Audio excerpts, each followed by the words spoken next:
Hello friends, स्वागत है आपका आपके अपने YouTube channel Sonu RBSC CBSE classes में। तो दोस्तों, हमारी जो लास्ट वीडियोस थी उसके अंदर हम पढ़ रहे थे आपके कूलाम नियम के बारे में। तो हमने पढ़ लिया था कि एक बहुल निकाय का हमारा जो एक आवेश होता है, बहुल आवेशों का एक निकाय होता है, उसके अंदर आपके अलग अलग आवेशों के लिए जो आपका कूलाम नियम लागू होता है वह किस तरह से लागू होता है। इसी पर बेस्ड आपके दो बुक के अंदर एग्जाम्पल दिए गए हैं। आपका पहला है आपका उदाहरण 1.6 और अगला जो आपका एग्जाम्पल है वो होगा उदाहरण 1.7। दोनों इसी पर ही आधारित है, तो इन्हें हम इस वीडियो के अंदर सोल्व करने वाले हैं। तो सबसे पहले हमारा जो एग्जाम्पल है आपका वो है उदाहरण 1.6, जिसमें हम पढ़ते हैं कि हमारे पास क्वेश्चन दिया गया है कि तीन आवेशों Q1, Q2, Q3 पर विचार कीजिए जिनमें प्रत्येक Q के बराबर है। यानी कि हमारा जो प्रत्येक आवेश है आपका Q1 आवेश, Q2 आवेश, Q3 आवेश, इनकी प्रकृति व परिमाण समान है। किसके बराबर है? Q के बराबर है। नेक्स्ट हमारे पास कहा गया है तथा L भुजा वाले समबाहु त्रिभुज के शीर्षों पर स्थित है। यानी हमारे पास एक समबाहु त्रिभुज है जिसकी प्रत्येक भुजा, हमें पता है कि समबाहु त्रिभुज की प्रत्येक भुजा की लंबाई समान होती है, तो प्रत्येक भुजा की लंबाई होगी आपकी L। तो इसके शीर्षों पर आपके Q1, Q2 व Q3 आवेश रखे गए हैं। नेक्स्ट हमारे पास कहा गया है कि त्रिभुज के केंद्र पर स्थित आवेश Q, यानी हमारा जो त्रिभुज है इसके केंद्र पर आपका एक अलग आवेश रखा गया है जो कि आपका कैपिटल Q, जो आवेश Q का सजातीय है। सजातीय का मतलब है यानी इसके साथ साथ समानता रखता है, यानी कि इसी की समान प्रकृति का है। पर कितना परिमाणी बल लग रहा है, यानी उसके ऊपर कितना बल लग रहा है, ये हमें ज्ञात करना है। तो यहाँ से ये बात ध्यान रखिएगा कि हमारा जो कैपिटल Q है इसका जो आपका परिमाण व प्रकृति होगा, परिमाण चाहे अलग हो सकता है लेकिन प्रकृति वो आपके Q के समान ही रहने वाली है। और हमें पता है कि जो सजातीय आवेश होते हैं, जो समान प्रकृति के जो आपके आवेश होते हैं, उनके मध्य में प्रतिकर्षण बल लगता है। तो हम जो इसका डायग्राम बनाते हैं वो है आपका ये डायग्राम, जहां आपके डायग्राम के अंदर हमारे पास हमने एक समबाहु त्रिभुज लिया है जिसकी प्रत्येक भुजा है आपकी L। इसके हमने तीन शीर्ष लिए हैं A, B और C, और आपके A शीर्ष के ऊपर आपके Q1 आवेश को माना है हमने Q के बराबर। B शीर्ष पर आपका Q2 आवेश लिया है जो कि प्रश्नानुसार Q के बराबर है। इसी प्रकार आपके C शीर्ष पर आपका Q3 आवेश है जो भी आपके Q के बराबर है। और प्रश्नानुसार आपके जो ये हमारा समबाहु त्रिभुज है इसके केंद्र पर मान लेते हैं कि इसका केंद्र आपका O है और इसके केंद्र पर एक आवेश रखा गया आपका कैपिटल Q। यहाँ पर एक आवेश रखा गया आपका कैपिटल Q। तो इन तीनों आवेशों के कारण जो हमारा केंद्र का जो आवेश है कैपिटल Q, उस पर कितना बल हमें लग रहा है ये हमें ज्ञात करना है। तो हमें इतना तो पता है कि हमारा जो कैपिटल Q जो आवेश है वह इन तीनों आवेशों का सजातीय है। तो सजातीय आवेशों के मध्य में आपका प्रतिकर्षण बल लगता है। यानी हम जानते हैं कि आपका अगर प्लस प्लस या फिर माइनस माइनस के जो आवेश होते हैं इनके मध्य में हमेशा प्रतिकर्षण बल ही लगता है। तो इन सभी आवेशों के कारण इसके ऊपर आपका प्रतिकर्षण बल लगता है। Q1 आवेश के कारण जो आपका प्रतिकर्षण बल लगता है Q के ऊपर, उसकी दिशा इस ओर होगी नीचे की ओर, जो कि होगा आपका F1 बल आपका Q1 आवेश Q के ऊपर लगा रहा है। तो क्योंकि ये प्रतिकर्षण लग रहा है, हमारा Q1 आवेश इस Q को नीचे की ओर धकेलेगा, तो इसके ऊपर जो बल लगता है आपका वह होता है आपका कूलाम बल F1। इसके अलावा जो Q2 बल है आपका जो आवेश है वह कैपिटल Q पर जो आपका प्रतिकर्षण बल लगा रहा है वो उसे इस ओर धकेलने का प्रयास करेगा, तो इस ओर आपका जो बल लगता है वो है आपका F2 बल। इसी प्रकार आपका जो Q3 आवेश है वह भी समान प्रकृति का होने के कारण इसे प्रतिकर्षित करने का प्रयास करेगा और इस ओर एक बल लगाएगा जिसे हम नाम देते हैं आपका F3 बल। अब हम याद करते हैं कि आपका जो कैपिटल Q आवेश है इसके ऊपर ये जो तीनों बल हमने लिखे हैं F1, F3, F2, इन तीनों का योग लगा के मतलब क्या होता है कि हमारे Q के ऊपर कितना बल टोटल लगता है, ये हमें ज्ञात करना है। तो सबसे पहले हम ज्ञात करेंगे कि आपका जो Q1 आवेश है, सबसे पहले आपका जो Q1 आवेश आपके ऊपर दिया गया है शीर्ष पर, उस Q1 आवेश के कारण आपके Q के ऊपर कितना बल लग रहा है। लेकिन इसके साथ हमारे पास ये भी पता होना जरूरी है कि आपका जो कूलाम नियम होता है जिसके द्वारा हम कूलाम बल ज्ञात करते हैं, उसका आपका जो सूत्र होता है वह होता है K Q हमारे दो आवेशों के अनुसार अपॉन में R², जहां आपका R² होता है जो दूरी होती है वह हमारे दोनों आवेशों के बीच की दूरी होती है। लेकिन हमारे पास प्रश्न अनुसार हमारे पास कोई भी दूरी हमारे पास दोनों आवेशों के बीच में नहीं है। लेकिन हमें इतना जरूर पता है कि अगर हम ये दोनों आवेश हो गए या फिर ये दोनों आवेश या फिर ये दोनों आपके आवेश होते हैं, इन तीनों में से अगर किसी की भी हम एक दूरी निकाल लें तो आपके तीनों दूरियां समान ही रहने वाली है, क्योंकि ये आपका समबाहु त्रिभुज है। तो हम सबसे पहले इनमें से एक दूरी हम ज्ञात करते हैं। तो ये ज्ञात करने के लिए हम सबसे पहले ये काम करते हैं कि हम हमारा जो त्रिभुज का जो केंद्र है वो इससे हम एक हमारे त्रिभुज के ऊपर एक अभिलंबवत एक रेखा खींचते हैं। और हमें पता है कि आपको जो ये पूरी लंबाई है ये त्रिभुज की वो है L, यानी L आपकी ये लंबाई हो जाएगी। तो हमें इतना पता है कि ये जो रेखा है ये इन दोनों भागों को बराबर भागों में बांटती है, यानी आपकी जो लंबाई पहले L थी वह इसकी लंबाई हो जाएगी आपकी L/2 और ये आपकी लंबाई हो जाएगी, ये भी आपकी लंबाई हो जाएगी L/2। तो ये तो हमारे पास पता चल चुका है। अब हमें ज्ञात करना है या तो ये लंबाई ज्ञात कर ले या फिर ये लंबाई हमारे पास ज्ञात करनी है। लेकिन इसके साथ ही हम जानते हैं कि आपका जो समबाहु त्रिभुज होता है उसके प्रत्येक कोण आपका 60 डिग्री का होता है, यानी ये कोण भी आपका 60 डिग्री का होगा, ये कोण भी आपका 60 डिग्री का होगा और ये कोण भी आपका 60 डिग्री का होगा। लेकिन ये जो रेखा है वह इसके शीर्ष के बीचों बीच गुजर रही है, तो इसे हमारे कोण को दो बराबर भागों में बांटेगी, यानी ऊपर जो आपका कोण होगा वह 30 डिग्री का होगा और नीचे का आपका जो कोण होगा वह भी 30 डिग्री का होगा, यानी ये कोण आपका हो जाएगा 30 डिग्री का। तो हमारे पास ये पता चल चुका है कि हमारा जो त्रिभुज बनता है यहाँ पर OB और इसे मैं नाम देता हूँ D। तो यहाँ पर जो आपका त्रिभुज बनता है OBD, इसके कोण का मान है हमारे पास 30 डिग्री और इसके साथ ही इसका जो आधार है ये एक समकोण त्रिभुज बन रहा है हमारे पास कुछ इस तरह का। यह हमारे पास एक समकोण त्रिभुज बन रहा है जिसके हमारे पास शीर्ष भागों में O है, नाम इसे हमारा D है और ये नाम आपका B है और इसका जो कोण बन रहा है आपका वो बन रहा है 30 डिग्री और इसका हमारे पास आधार दिया गया है वो है L/2 और हमें ज्ञात करना है इसका कर्ण। ये तो आपको पता होगा कि हमारा जो एक समकोण त्रिभुज होता है इसके जो आपका कोण होता है इसके सामने वाली भुजा आपकी होती है लंब और ये होता है इसका आधार और ये वाली भुजा होती है आपकी कर्ण। तो इस त्रिभुज के अनुसार हमें ज्ञात करना है आपका कर्ण, क्योंकि हमें यही तो लंबाई ज्ञात करनी है, दोनों आवेशों के बीच की दूरी OB यही तो हमारे पास ज्ञात करनी है, बस यही दूरी हमारे पास ज्ञात करनी है। तो हमें एक ऐसे त्रिकोणमितीय फलन की आवश्यकता होगी जिसमें आपका कर्ण शामिल हो, इसके साथ ही आपकी आधार है वह भी शामिल हो, क्योंकि एक तो मान हमारे पास होना आवश्यक है। तो हमें एक ऐसी त्रिकोणमितीय जो फलन है वह सोचना पड़ेगा जो आपका आधार और कर्ण पर आधारित है। तो इस पर पहले विचार करते हैं, लेकिन सबसे पहले ये लिख देते हैं कि त्रिभुज के केंद्रक से कि सर्वप्रथम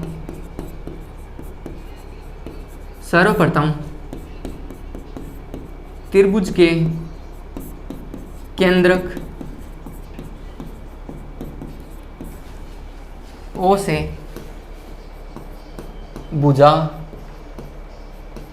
जो आपकी भुजा है B और C, भुजा B और C पर हम एक अभिलंबवत रेखा खींचते हैं। सर्वप्रथम त्रिभुज के केंद्रक O से भुजा BC पर अभिलंबवत रेखा खींचते हैं,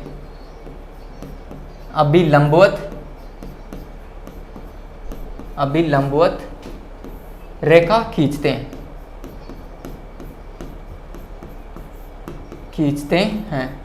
और ये जो हमारी रेखा है ये इसके द्वारा हमारे पास दो दूरी प्राप्त होती है। जो आपकी फर्स्ट दूरी है वो है आपकी BD जो कि बराबर होगी आपकी दूरी DC के और ये दोनों दूरी होगी वो होगी आपकी L/2।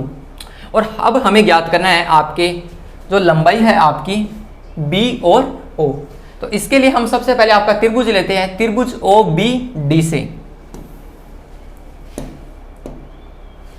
त्रिभुज OBD से। तो त्रिभुज हमारा OBD है, इसके अंदर हमारे पास क्या है ये हमें सबसे पहले ज्ञात होना आवश्यक है। तो हमारा जो पहला कोण है हमारे पास इस त्रिभुज के अंदर वो है आपका कोण OBD। तो इस त्रिभुज के अंदर आपका जो कोण है वह है आपका कोण OBD, यह है आपका 30 डिग्री।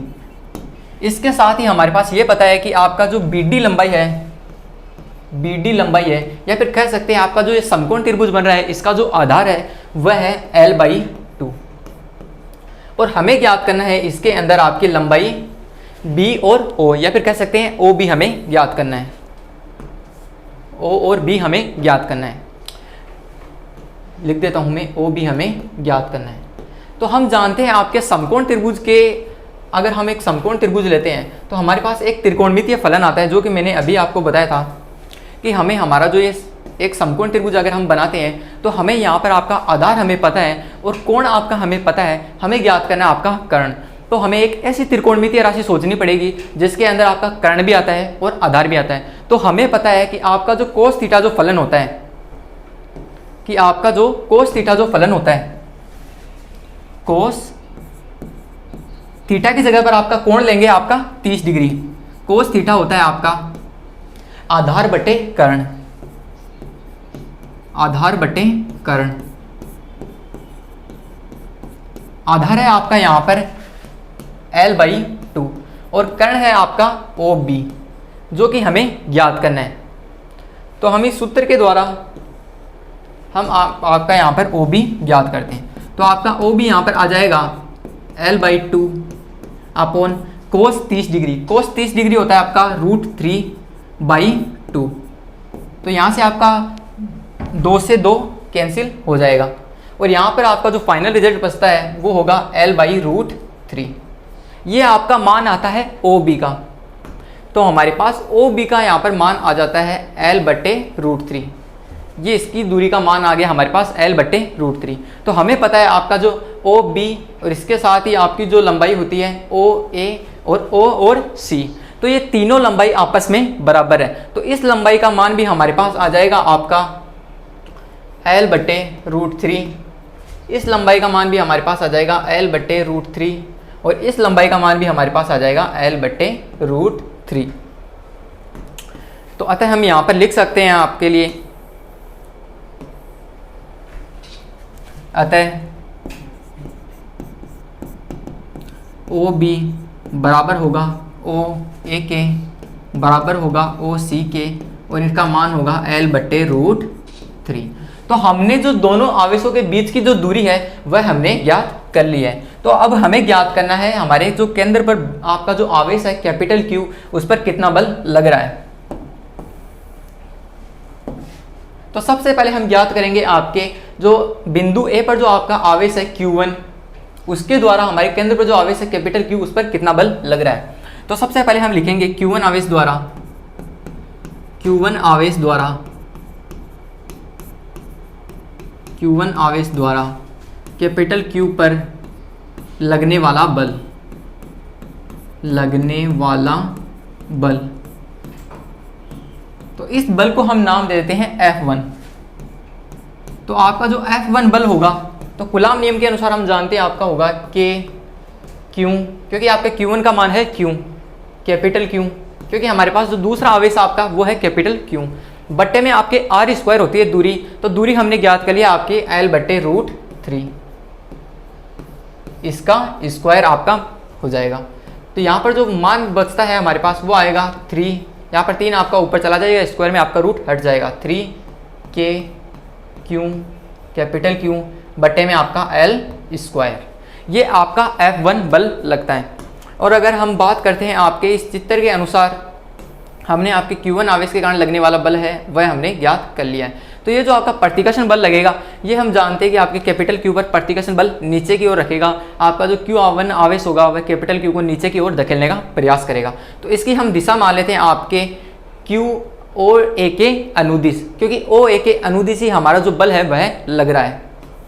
तो इसकी जो आपकी दिशा हो जाएगी वो हो जाएगी आपकी OA के अनुदिश।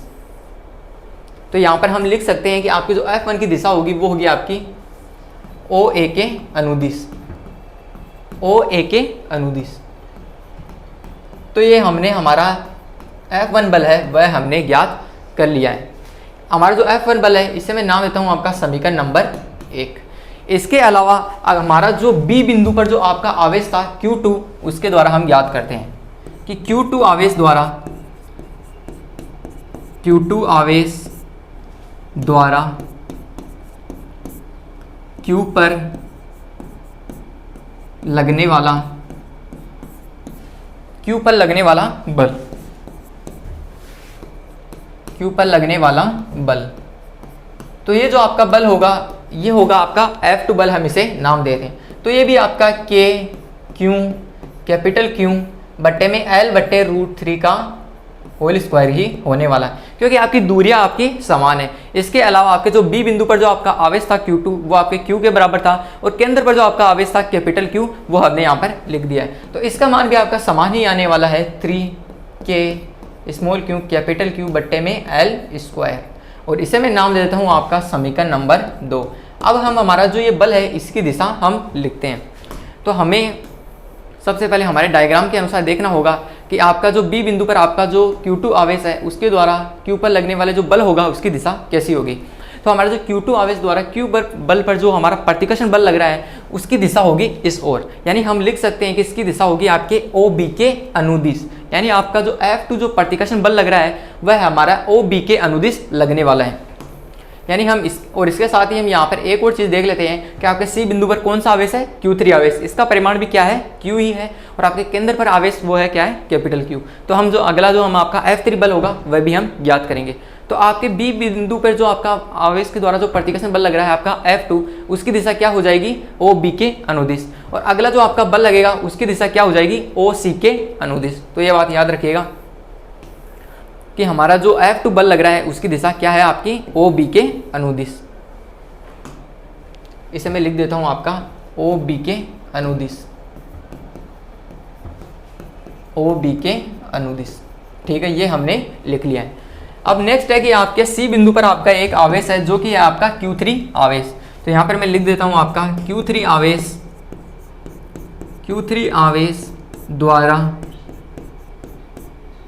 Q पर लगने वाला बल जो कि होगा आपका F3 में इसे नाम दे देता हूं।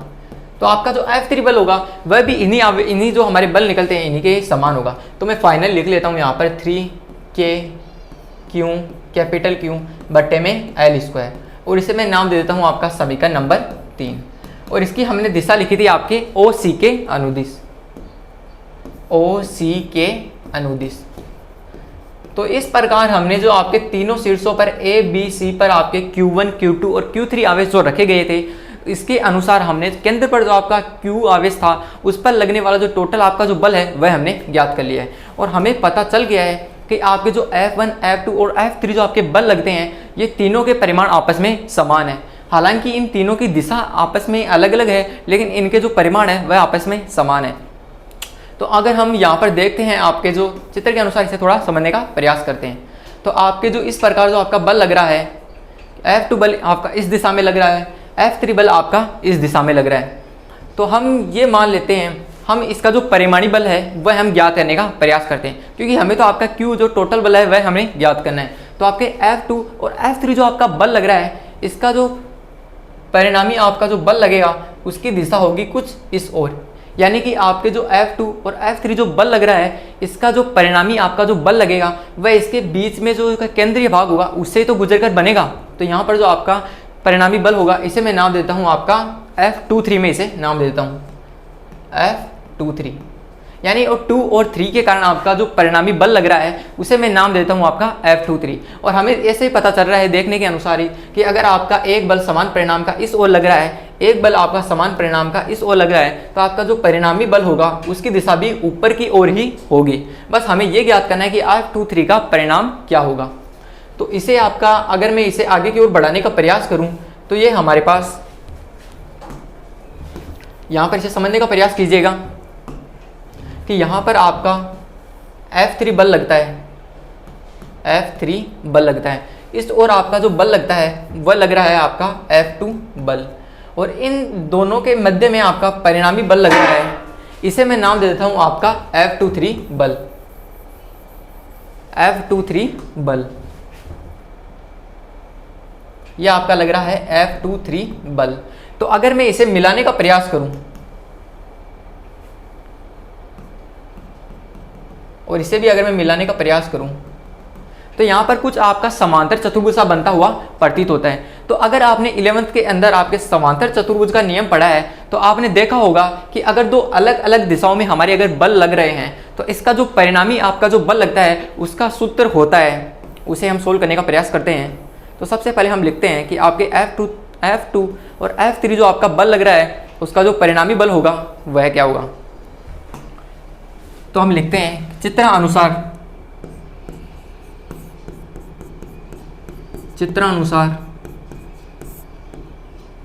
F2 व F3 बल का परिणामी मान या कह सकते हैं कि परिणामी बल माना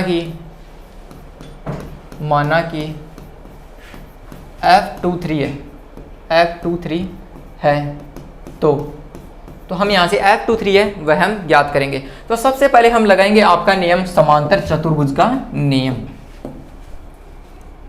समांतर चतुर्भुज का नियम, समांतर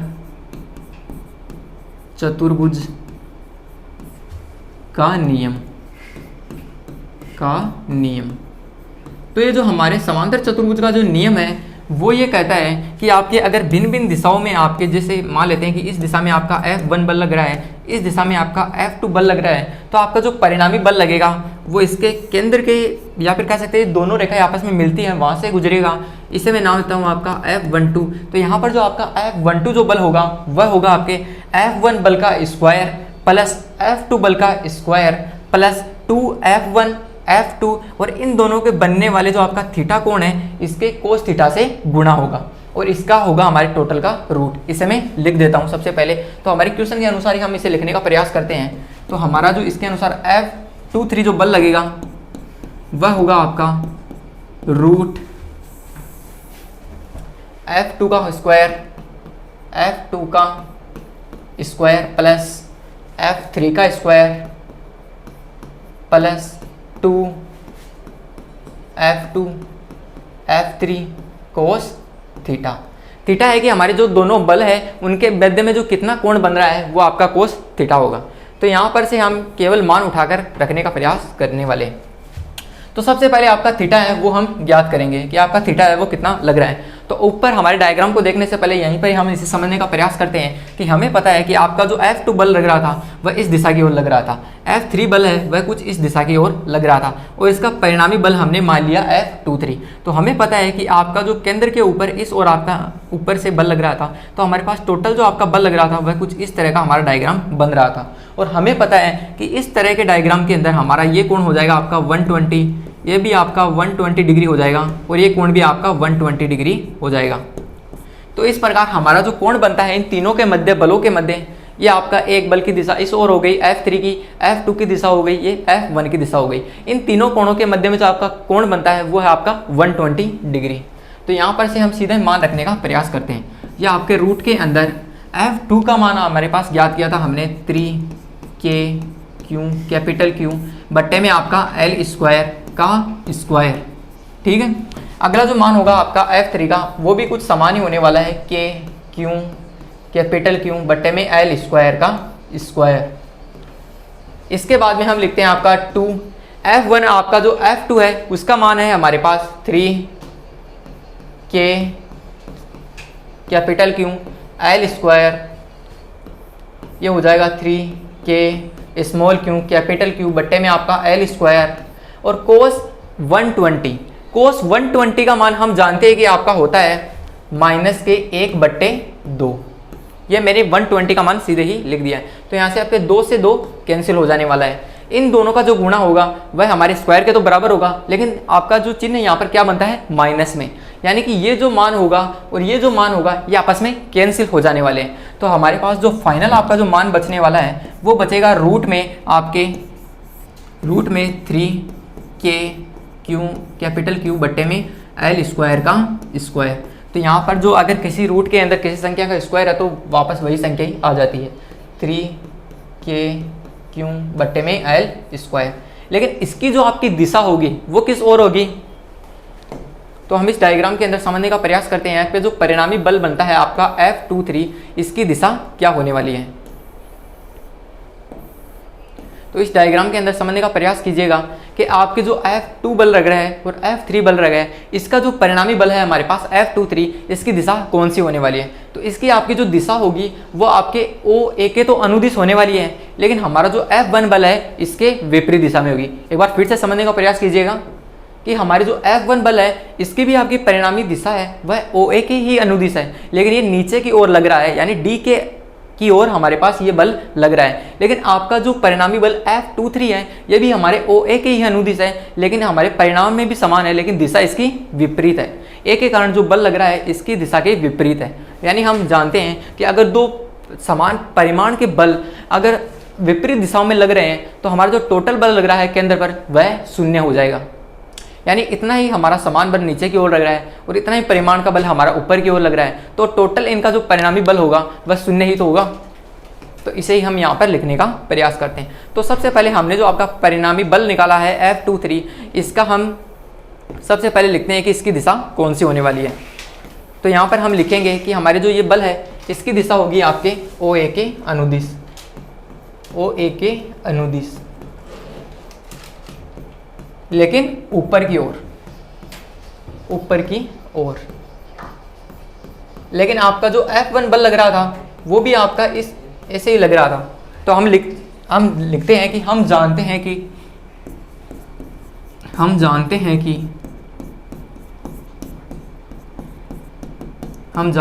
कि F1 आपका जो बल लग रहा था वो भी है 3K कैपिटल Q बट्टे में L स्क्वायर, और ये भी था हमारा OA के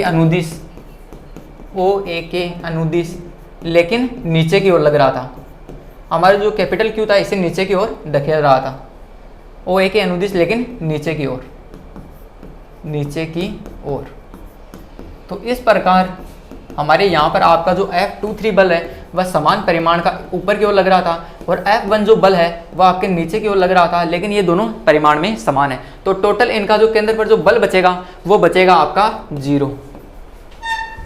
अतः Q पर आपका टोटल आवेश होगा, अतः आवेश Q पर कुल बल लगने वाला है, कुल बल वह होगा आपका F1 माइनस का F23। ये घटा इसलिए मैं रहा हूँ क्योंकि आपके F1 व F23 की दिशा विपरीत है। तो ये होगा आपका 3KQ बट्टे में L स्क्वायर माइनस का 3Q कैपिटल Q बट्टे में L स्क्वायर, और इसका जो मान आ जाएगा वो आ जाएगा 0। तो इस प्रकार 0 न्यूटन इसे मैं लिख देता हूँ। तो आपका जो ऐसा नहीं है कि हमारे जो केंद्र पर आपका जो बल है उस पर कोई बल नहीं लग रहा है, बल तो आपका लग रहा है, लेकिन वो तीनों बराबर दिशाओं में खींच रहे हैं, जिसके कारण हमारे जो बल है कैपिटल Q वो हमारा जो टोटल नेट आपका जो बल आता है वो बन जाता है 0। तो इस तरह से हमने ये हमारा जो आपका एग्जाम्पल है 1.6 इसे हम सोल्व करते हैं। एक बार फिर से इसे शुरुआत से देखने का प्रयास करिएगा कि हमने किस तरह से इसे सोल्व किया है। काफ़ी स्टूडेंटों को जो हमारे यहाँ पर इस तरह से दिक्कत आती है, हम त्रिकोणमितीय फलन का यूज करके हम किसी भी हमारे मान को कैसे ज्ञात करते हो, तो इसे हम दोबारा से समझने का प्रयास करेंगे। तो ये था हमारा 1.6 एग्जाम्पल, जिसके अंदर हमारा डायग्राम था, जिसके अंदर हमने 3 शीट्स लिए आपके समबाहु त्रिभुज के अंदर A, B और C, और इस पर हमने आपके आवेश रखे हैं Q1, Q2, Q3, जिनके परिमाण आपस में समान है, Q के बराबर है। और इसके केंद्र में बिंदु O पर हम एक आवेश लेते हैं आपका कैपिटल Q, जिसका परिमाण और जो प्रकृति है, परिमाण चाहे अलग हो सकता है लेकिन इसकी जो प्रकृति है वह आपके Q के ही समान है। तो हमें पता है कि सजातीय आपके जो आवेश होते हैं इनके मध्य में लगता है आपका प्रतिकर्षण बल। तो ये तो हमें पता है कि आपके Q1 के कारण इसके ऊपर जो प्रतिकर्षण बल लग रहा है वह नीचे की ओर लगेगा। आपके Q3 के कारण जो इस पर प्रतिकर्षण बल लगेगा वह F3 इस ओर लगेगा। आपके Q2 के कारण इस पर जो प्रतिकर्षण बल लगेगा वह इस ओर लगने वाला है। तो सबसे पहले हम ज्ञात करेंगे आपके Q1 के कारण कौन सा बल, F1 वो हम ज्ञात करेंगे, F2 वह हम ज्ञात करेंगे, और F3 वो हम ज्ञात करेंगे। तो सबसे पहले हम, लेकिन उससे पहले हमारे पास आवश्यकता पड़ती है हमारे दो आवेशों के बीच की दूरी की, जिसके लिए हम क्या करते हैं, यहाँ से आपके केंद्र से हमारी जो भुजा है BC, इसके ऊपर आपका एक अभिलंबवत रेखा खींचते हैं, जिसके कारण हमारी जो दूरी है L वह दो भागों में बढ़ जाती है, L/2 और L/2, और हमारे पास एक त्रिभुज प्राप्त होता है आपका OBD। और इसके द्वारा हमें ज्ञात करना होता है कि आपका ये समकोण त्रिभुज है, जिसका यहाँ पर आपका जो OD है ये तो आपका लंब हो जाएगा, BD ये आपका आधार हो जाएगा, और OB ये आपका कर्ण हो जाएगा। और हमने बाद में एक ऐसी त्रिकोणमितीय राशि हमें पता है कि कोस थीटा एक ऐसी राशि होती है जो कि होता है आपका आधार बटे कर्ण।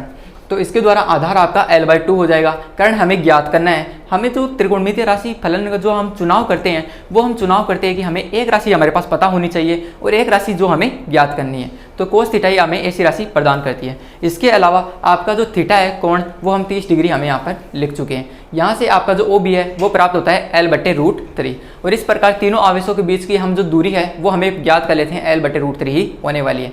और इस प्रकार दूरी हमारे पास प्राप्त होने के बाद में तीनों आवेशों F1, F2 और F3 के अनुसार जो बल लगता है आपका कूलम्ब नियम के अनुसार, वो हम यहाँ पर ज्ञात कर लेते हैं। और इसके बाद में हमें पता है कि आपके जो F2 और F3 बल है, इसका जो आपका परिमाणी बल लगता है, परिणामी बल लगता है, उसकी दिशा आपके ऊपर की ओर होगी। और इसे हम ज्ञात करने के लिए हम यूज करते हैं आपके समांतर चतुर्भुज के नियम का, जो कि होता है आपका F2 का स्क्वायर प्लस F3 का square plus 2F1 F2 F3 और गुणा होता है आपके कोस थीटा से, जहाँ आपका थीटा होता है F2 व F3 के बीच में बनने वाला कोण।